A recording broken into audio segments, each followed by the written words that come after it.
Xin chào. Mình không nghĩ rằng bạn lại vào xem sớm như vậy. Thì đầu tiên mình muốn cảm ơn các bạn vì đã ủng hộ rất nhiều trong video Among Us.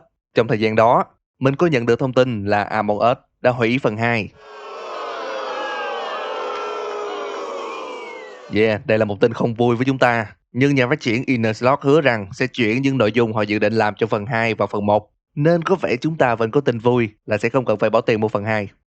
Đến với phần quan trọng là mình có nhận được những yêu cầu của các bạn về việc phân tích Pacify. Như các bạn nói là nó có sự liên kết với tựa game Emily Want to Play. Nếu bạn nào chưa xem video phân tích này thì nên xem, vì đó là một video thú vị. Nhắc đến video thú vị thì các bạn nên coi cả Friday Night at Freddy, Kindergarten, Doki Katana Zero, No Player Online. Nói chung là các bạn nên coi hết toàn bộ cái danh sách video của phân tích game. Bạn sẽ từ từ nhận ra rằng channel này không khác gì một con zombie đang ăn dần não của bạn cho đến khi tâm trí của bạn chết trong sự trống rỗng. Còn bây giờ thì chào mừng các bạn đã trở lại với phân tích game. Trong video này, ta sẽ cùng phân tích cốt truyện của tựa game Pacify.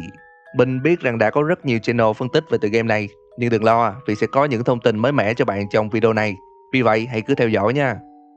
Phát triển và phát hành vào năm 2019 bởi Hiccup Game, cũng là cha đẻ của series kinh dị Emily Want to Play. Tuy phần đồ họa không được hoàn hảo, nhưng Pacify gây ấn tượng trong ý tưởng tạo nên một lối cốt truyện rất mới. Cụ thể là nhà phát triển đã tạo ra các màn chơi khác nhau nằm trong một trò chơi, khiến Pacify giống như là một bộ sưu tập kinh dị. Trò chơi lấy bối cảnh trong những năm 2010. Chúng ta sẽ trong vai nhân viên của một công ty hỗ trợ xử lý các hoạt động siêu nhiên, viết tắt là PET. Nói đơn giản dễ hiểu thì đây là công ty chuyên đi giải trừ ma quỷ. Ví dụ như một khu đất bị đồn là có ma, ta sẽ không thể bán cho người khác vì chắc chắn rằng chẳng ai dám mua khu đất đó. Nên để có thể bán khu đất, công ty nhà đất sẽ liên hệ với PET để nghiên cứu và xử lý các vấn đề về ma quỷ, đồng thời xác nhận độ an toàn của nó. Đây cũng là lý do vì sao trò chơi được đặt tên là Pacify. Nó mang nghĩa là giải trừ hoặc xoa dịu sự tức giận nào đó. Công việc của các nhân viên công ty PET khá đơn giản, việc nhẹ lương cao. Họ được trả tiền để liều mạng đi vào những khu vực tâm linh được cho là có xuất hiện các hoạt động siêu nhiên. Vì vậy, đa số các nhân viên PET đều làm việc dưới hình thức cộng tác viên và phần lớn là những kẻ lười biếng nhưng tham tiền. Cho đến thời điểm bây giờ, Pacify đã tiết lộ được 3 khu vực tâm linh gồm một nhà tang lễ, một trang chạy gà và cuối cùng là một điền trang trong rừng. Cả 3 khu vực này đều bị đồn là có sự xuất hiện của các hoạt động siêu nhiên. Nhưng khu đất trong khu rừng là bản update sẽ ra mắt vào tháng 10 năm nay. Nên ngay lúc làm video phân tích này, ta sẽ chỉ đủ manh mối để tìm hiểu cốt truyện đằng sau hai khu vực đầu tiên.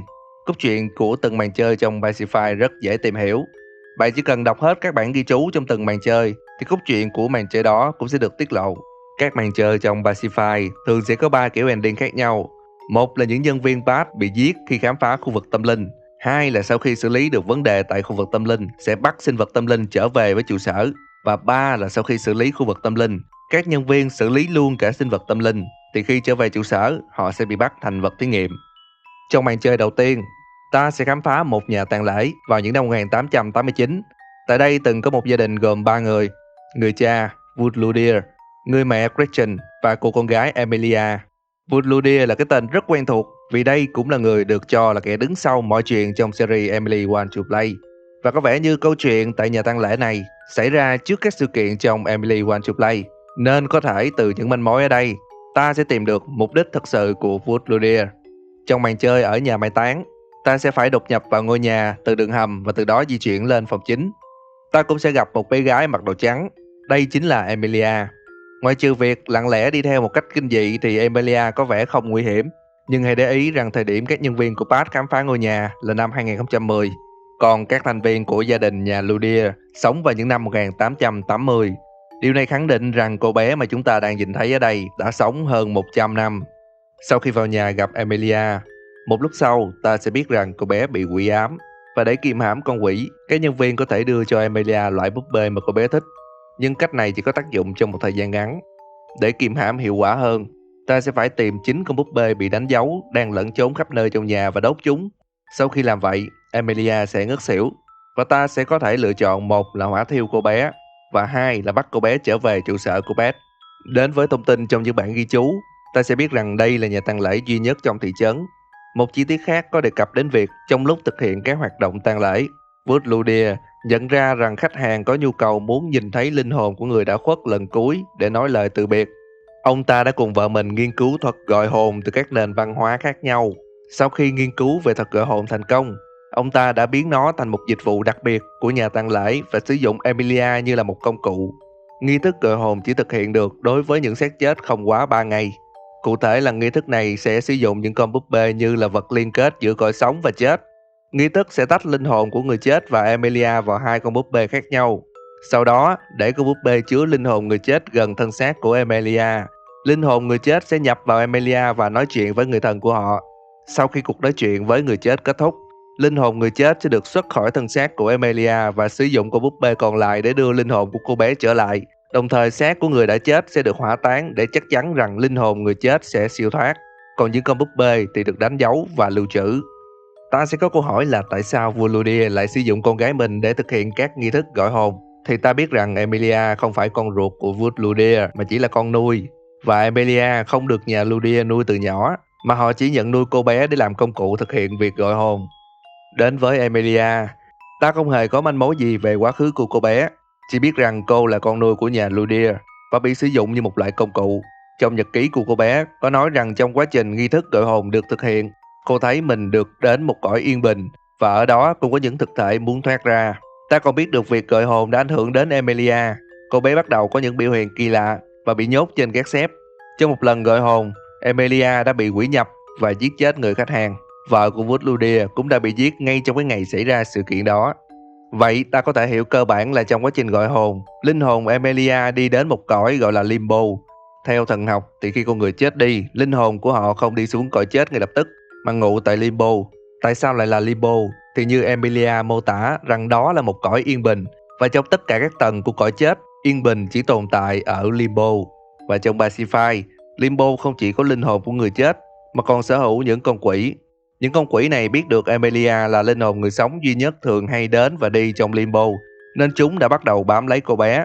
Và thế là trong sự kiện gọi hồn, một con quỷ rất mạnh từ Limbo đã đi theo linh hồn của Emilia. Có thể giải thích là linh hồn quỷ dữ đã hoàn toàn chiếm hữu thân xác của Emilia, khiến cô bé lạc trong Limbo, và sự tồn tại của linh hồn quỷ dữ là vĩnh cửu, nên khi nó chiếm hữu được thân xác của con người, thân xác đó sẽ bị điều khiển và tác động bởi hoạt động và nhận thức của con quỷ, từ đó dẫn đến việc thân xác bị quỷ ám sẽ không già đi hoặc chết. Trở lại với Ludia, thì sau sự kiện Emilia bị quỷ nhập vào năm 1889, ông ta đã nhốt cô bé ở nhà tang lễ và thề rằng sẽ đưa vợ mình sống lại.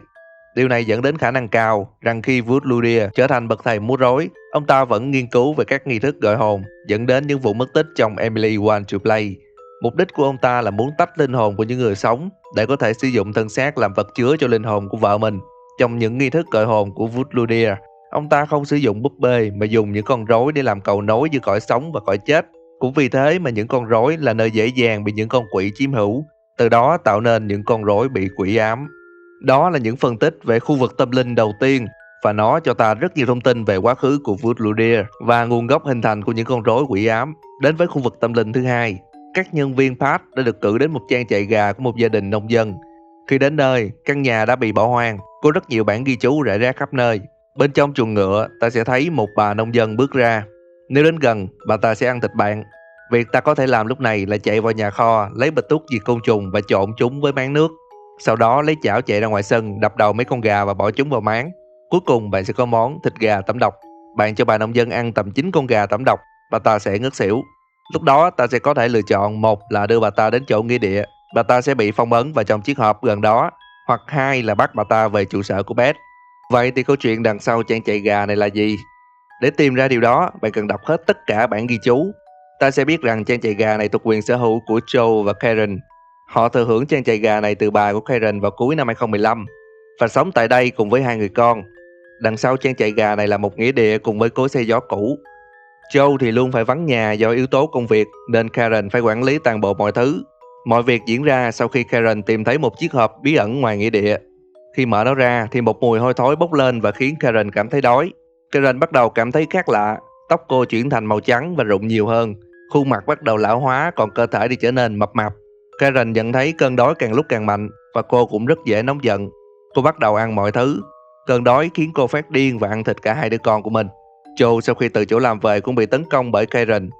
Ông ta tự lấy thân mình làm mồi nhử để dụ Karen vào chuồng ngựa và nhốt bà ta ở đó, dẫn đến diễn biến xảy ra trong trò chơi. Thông qua các dữ liệu đã có, Ta sẽ hiểu rằng mọi chuyện đều bắt đầu sau khi Karen mở nắp chiếc hộp ngoài nghĩa địa. Nguồn gốc của chiếc hộp cũng được kể lại thông qua những ghi chú của một người tên là Millicent. Đây cũng chính là bà của Karen và là chủ cũ của trang trại gà. Sau khi đọc qua các thông tin, ta biết rằng miếng đất của trang trại này được vợ chồng bà Millicent mua lại từ một bộ lạc bản xứ vào năm 1943.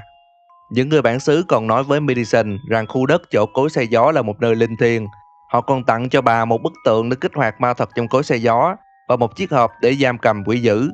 Đó cũng là bức tượng mà chúng ta tìm thấy trên gác xếp để kích hoạt chức năng hồi phục trong chế độ online và chiếc hộp giam quỷ ở ngoài nghĩa địa. Thêm một chi tiết đặc biệt là sau khi mua khu đất một thời gian, một người đàn ông ốm yếu đã đến trang trại để xin thức ăn. Bà Millicent thì đồng ý, nhưng chồng bà thì lại đuổi ông ta đi. Người đàn ông lạ mặt vẫn mỉm cười cảm ơn họ, nhưng miệng thì lẩm bẩm thứ gì đó. Một thời gian sau, chồng của bà Millicent trở nên kỳ lạ. Ông ta ăn sống cả những con gà và muốn ăn thịt cả Millicent. Millicent đã đầu độc chồng mình và nhốt ông ta vào bên trong chiếc hộp giam quỷ, đồng thời chôn nó đi để không ai có thể tìm thấy. Vậy là mọi chuyện đã rõ ràng. Người đàn ông lạ mặt xin thức ăn rất có thể là một phù thủy đã nguyền rủa chồng của bà Millicent. Lời nguyền khiến ông ta biến thành một con quỷ đói. Millicent giết chồng và nhốt linh hồn của ông ta vào chiếc hộp rồi chôn nó trong nghĩa địa. 70 năm sau, cháu của Millicent là Karen tiếp quản trang trại gà. Cô tìm thấy chiếc hộp, mở nó ra và bị linh hồn quỷ đói nhập vào khiến cô ăn thịt con của mình. Joe, chồng của Karen, đã nhốt cô vào trong chuồng ngựa để tránh việc Karen ăn thịt người khác. Vậy là ta đã phân tích xong câu chuyện trong khu vực tâm linh thứ hai. Khu vực tâm linh thứ ba sẽ ra mắt vào tháng 10, nên hiện tại phần cốt truyện ta vẫn chưa thể biết rõ. Các thông tin đến giờ mà mình biết thì đó là một điền trang ở sâu trong rừng. Điền trang này được xây trên một khu đất đặc biệt. Vài trăm năm trước, khu đất này từng là nơi xử tử phù thủy. Vô số các vụ mất tích đã từng xảy ra tại đây. Người đứng tên cuối cùng của khu đất là Agnes Rose. Cô cũng bị người dân trong thị trấn đồn là phù thủy và công ty Pet được giao nhiệm vụ làm sáng tỏ điều đó. Dựa vào lối chơi của Pacify và Banner giới thiệu, ta có thể suy ra phản diện trong khu vực tâm linh thứ ba là một phù thủy. Theo những hình ảnh thì có lẽ một phù thủy có khả năng điều khiển các mộc nhân trong rừng. Khả năng cao là chúng ta phải tiêu hủy các mộc nhân này để áp chế một phù thủy và đưa bà ta về công ty Pet. Nhắc đến công ty Pet thì lý do tại sao họ lại thu thập những sinh vật tâm linh vẫn chưa được tiết lộ. Điều duy nhất ta biết rằng họ rất cần những sinh vật này, đến mức họ hoàn toàn có thể thí mạng những nhân viên của mình để phục hồi lại sức mạnh cho các sinh vật tâm linh. Và để rõ hơn về điều này, có lẽ ta sẽ cần thêm thông tin trong những bản update sau. Và đó là giả thuyết của phân tích game từ cốt truyện đằng sau tựa game Pacify. Nếu có gì không hợp lý hoặc sai sót, các bạn hãy comment bên dưới nha. Và hãy nhớ những gì mình nói trong video chỉ là giả thuyết thôi. Đừng quên bỏ lại một like, share và theo dõi phân tích game. Mình là Zino và chúng ta sẽ gặp lại nhau ở video sau nha.